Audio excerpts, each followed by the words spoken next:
Halani national press club हालनी जो इजलास थी गुजरियो। इजलास की कार्रवाई general secretary Zafar Evan Halani इन मौके ते सदर मंजूर अली ख़ास के माहवार नेशनल प्रेस क्लब की मीटिंग दौरान सहाफ़िन से मुखातिब थींदे चयो सहाफ़ती ज़िम्मेवारियों हर सहाफ़ी के ईमानदारी से निभाइण घुर्जन।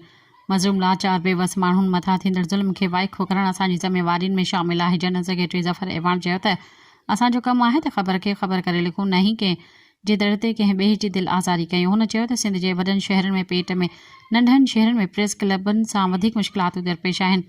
सहाफ़िन महबूब नागुर, एजाज ख़ास के लिए, हज़बुल्ला चांग, काबिल ख़ास के लिए ऐं उमरुद्दीन बांभड़, मुज़म्मिल कंभू, पकार ख़ास के लिए ॿियनि चयो त नंढनि शहरनि खां प्रेस क्लब ज़ाती ख़र्चंदे हली रहिया आहिनि। मुख़्तलिफ़ मसइलनि खे साम्हूं आणे बहस कयो ऐं प्रेस क्लब जी बहितरी लाइ, भलाई लाइ, इज़त नामवसला कोशिशूं तेज़ करण ऐं कलम धड़ीनि सां दरपेश मसइलनि जी ग़ौर हटायो आहे। सब्सक्राइब कयो अवामी न्यूज़ HD खे ऐं ताज़ा तरीन ख़बरुनि लाइ ॾिसंदा रहो अवामी न्यूज़ HD।